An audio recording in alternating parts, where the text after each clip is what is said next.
Hello, my friends.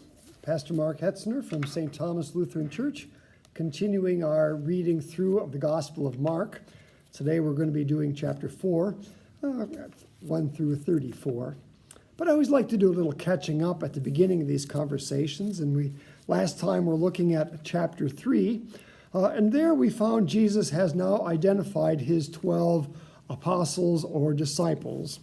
He lists them by name there in verses 16 through 19. You can look at all of those and notice that the nicknames as well, like Simon is one, but Jesus calls him Peter. James and John, but he calls them the sons of thunder. And even Matthew is listed there, but really that's a name that Jesus gave him, that his name was really Levi prior to that. And then besides looking at their names and their titles or nicknames, we also notice their purpose or their mission in verse 14. There we are told Jesus appointed 12 whom he named apostles so that they might first of all be with him, and secondly, that they might be sent out to preach and have authority to cast out demons. They are first of all disciples with Jesus, his students to be with him. But they are at the same time apostles, people being sent out with the good news of the kingdom, and in that proclamation, driving out demons. Then that chapter ends with an interesting story where his mother and brothers come and are calling for him, but Jesus says, "Oh no, those who are with me, these disciples, are my mother and brother, for whoever does the will of God, he is my brother and sister and mother." Now, it kind of feels like he's giving his mother a slap in the face here. But, we talked a little bit today about, a slap in the face can have two different functions. It can be an insult, or it can be done to wake someone up. A little bit earlier in chapter 3, we are told in verse 21 that his mother and brothers come looking for Jesus because they come to seize him, for they were saying he's out of his mind.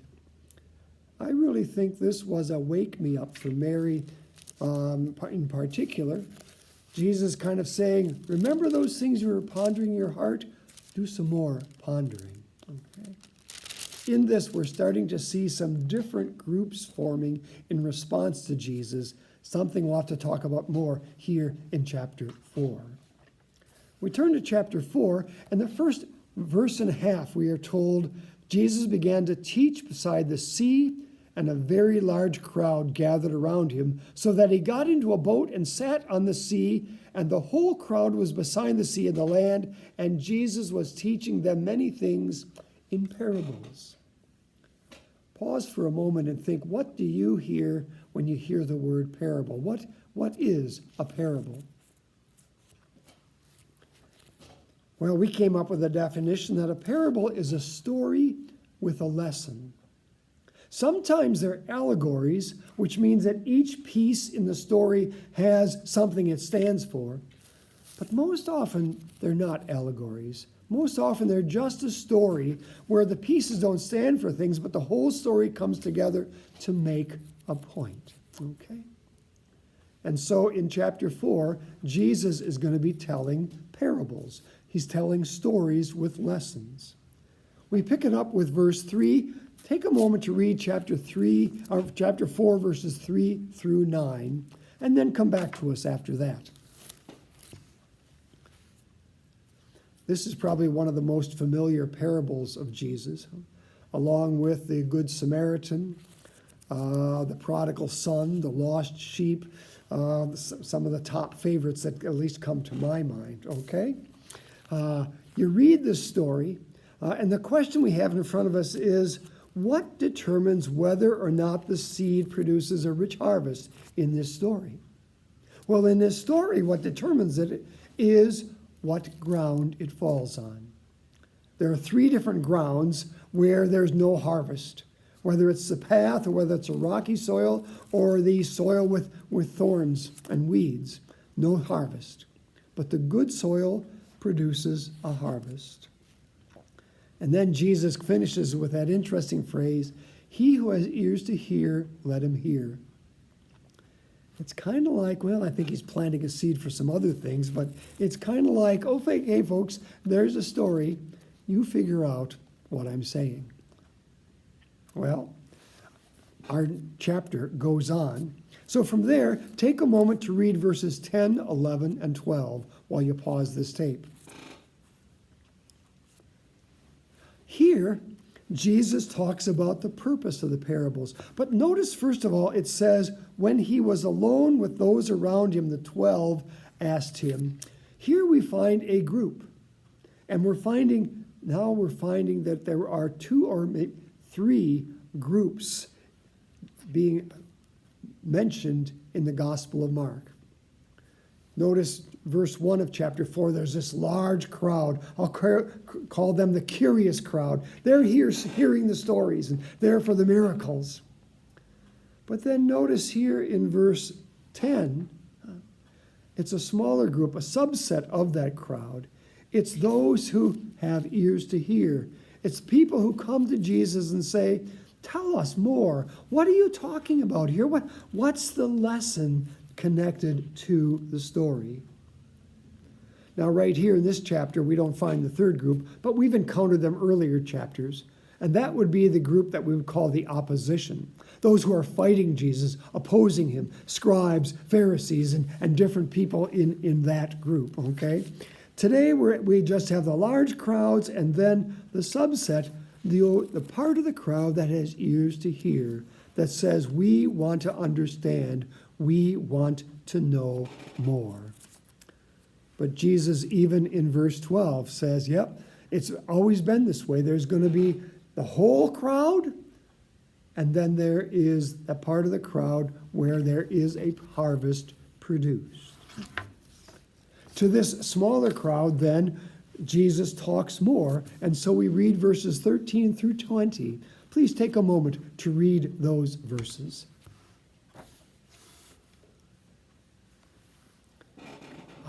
Notice he said to them, so he's still dealing with this subset, the people who have ears to hear. The people are saying, tell us more. We want to understand, okay? And here we find, okay, the seed is God's word. The sower is sharing that seed, and some places God's word produces fruit, harvest, and other places it doesn't. Question I like to ask in this regard is, where is God in this story? Well, the first place we would say, well, Jesus is the Word, and so we would say the first place we recognize God as being located is He is the seed, for He is that Word that produces a harvest. Okay. Well, then, a follow-up question is, if that's where God is, where do you find yourself? Where are you and I? Where are we in this story? Well, in our conversation today, we said, well, we're the dirt. We're the ground. Okay? People are the dirt. And there's maybe even in different stages in our life, we receive the word differently. Sometimes we're the path, sometimes we're the stony ground, sometimes we got thistles, all those worries and cares, and sometimes we're the good soil.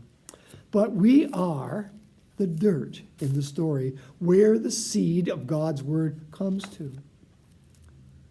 But then, as we become part of that rich harvest, we actually take on a second identity in the story. We also are the farmer, the sower, okay? Because God has given to us His word, and we then are there with the charge of spreading the word. This in our gatherings today got us talking about gardening and thinking about what are the aspects involved in having a garden. Does one just plant the seeds and bring in the vegetables? Well, no. There are other key steps. In fact, before you plant the seed, you've got to prepare the soil.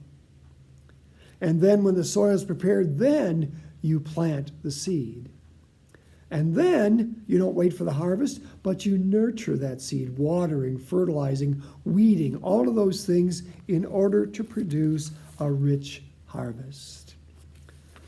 Well, we want to keep those things in mind as we continue reading on in this chapter. Next, we read verses 21, 22, and 23, a story about a lamp or a lantern. Read it. It's funny, some Bibles with heading, they put this as a story about a lamp under a basket. Some Bibles say, no, it's a lamp on a stand. Well, you know, those are added by editors. I like to think lamp on a stand is a positive application. Lamp under a basket is the negative, but that doesn't matter. You consider this to be a parable? Well, I do. I see it with as a story with a lesson. And it, in many ways, is a continuation of that first story of the sower and the seed, or maybe part of the explanation of it. A lantern holds the light. It is the bulb or the flame that gives off the light. You might say that the sower, the farmer, is the lantern, and that seed, God in his word, that light, is what is in being held by the lantern. So that we, who have received God in faith, who have Christ in our heart, who have that word, we are the lanterns. And what good does it do the farmer if he keeps the seed in his basket the whole time? Never be a produce. Rather, he needs to prepare the soil and plant the seed and nurture the crop. Wow. Which is then a story with a lesson, what we are called and told to do. In fact, I think as we read this chapter, we're going to find that this is maybe one long parable that Jesus is telling with four little stories to make up the whole story. We've looked at two of them already, the sower and the seed with an explanation, making that one to be an allegory, and then the others with no explanation, so they're just really plain old stories, okay? We should read the third part as we go on. Jesus then read verses 24 and 25. Wow. He ends by saying, "For what one has, the one who has more will be given, the one who has not, even what he has will be taken away." Boy, that sounds like our echoing of verse 12, when Jesus quotes Isaiah chapter 9, saying, "They indeed see but not perceive, hear but do not understand." Wow. Jesus is talking about the two different groups. The large crowd that hears and then walks away. Nice story, Jesus. Good seeing you. Thank you for that.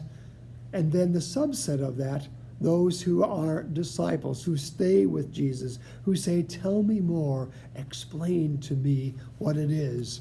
And they receive more. Think back to that first story, okay? Did the dirt on the path, did that receive the word? Yes.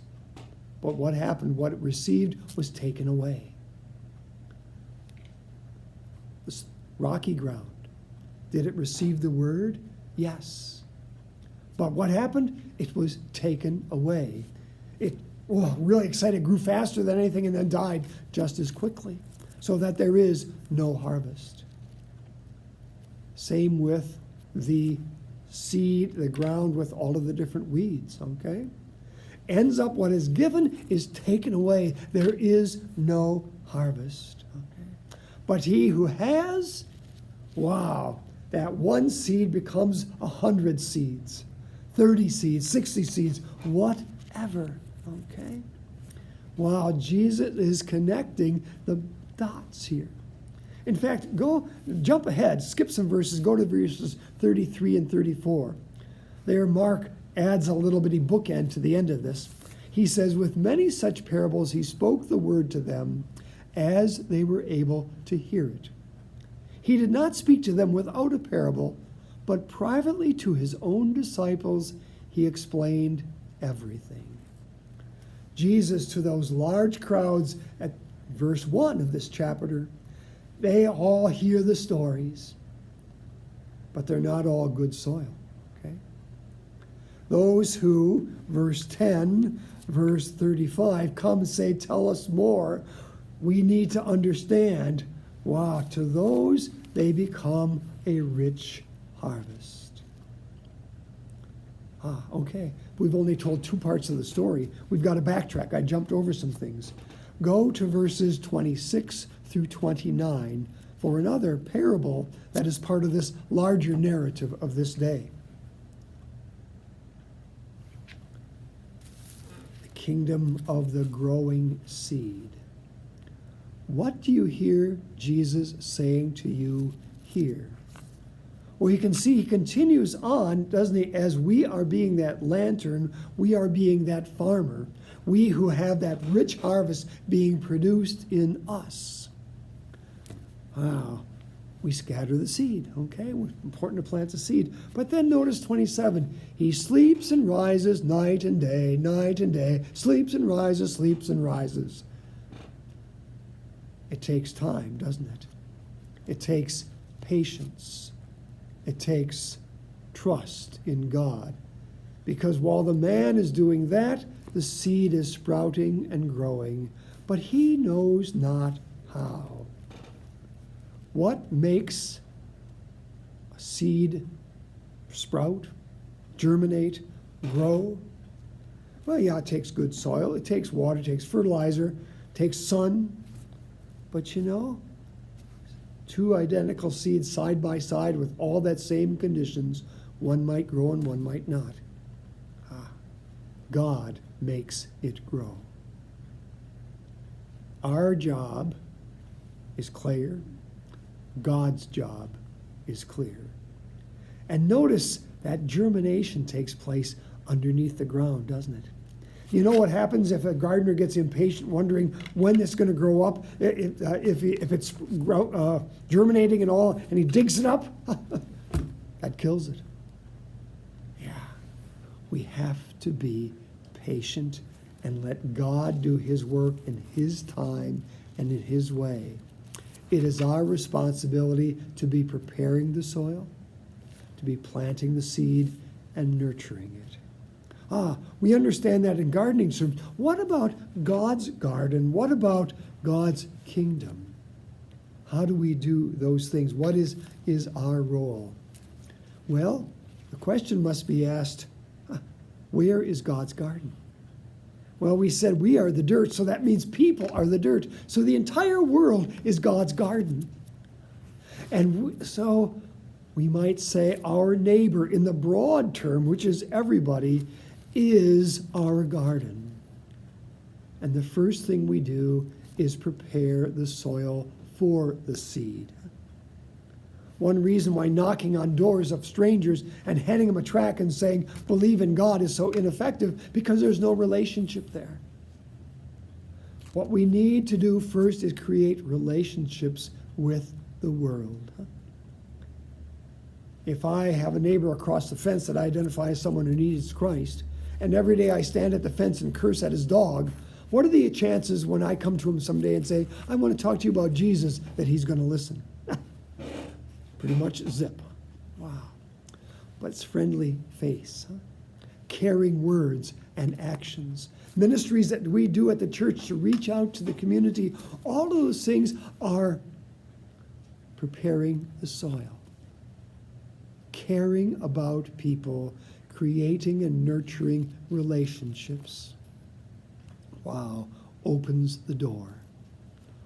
And then planting the seed. We said one great way for planting the seed is using Portals of Prayer, a little daily devotion book that we hand out. It is so easy to simply to say, hey, this is something I read every day. I thought I'd give you a copy. Some of our groups, we have people who have 5 neighbors that they give each one a copy every quarter. Now, they have no idea what's going on in their lives spiritually, what God is germinating under the ground. They don't say, I'll come back next week and quiz you on last week's lessons.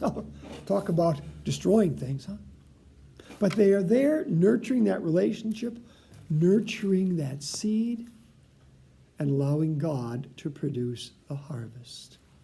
And you notice the harvest is the kingdom, not just a congregation. If God brings people into the congregation, praise be to God. But really, the whole key, the goal, is growing the kingdom.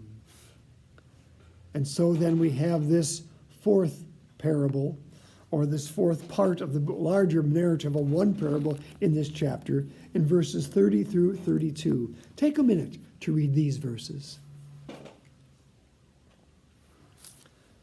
The mustard seed, huh? God's word is so simple. All we have to do is tell people about Jesus. All we have to do is be nice to them, care about them, tell them about Jesus, and who knows what God is going to do. Huh?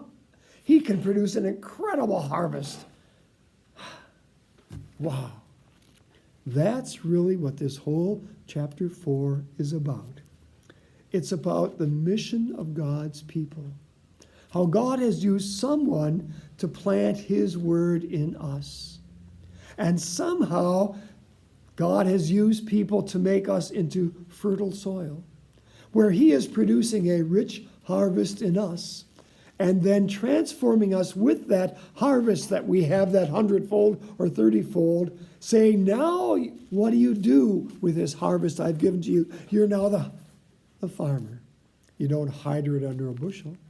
You plant it. But there's all kinds of people around you. You don't decide, well, there's more potential here than there. No, you care for them all. Some of that work is preparing the soil. Some of it is planting it. Some of it is nurturing it. You know, doesn't Paul once say one place that he planted and Apollos watered, but God makes the harvest? Fits in with this same thing, doesn't it? Wow. The mission of God's people back then and today is all the same. Caring for our neighbor so that they will be receptive to hear the good news of the kingdom. But it's God's job to make that kingdom grow, to make the plant grow. Wow. What's he doing right now in you and me? Planting that seed. My prayer is that the Lord of the harvest will make it grow in you. Thanks for spending this time with me. Hopefully we see you again in our next video.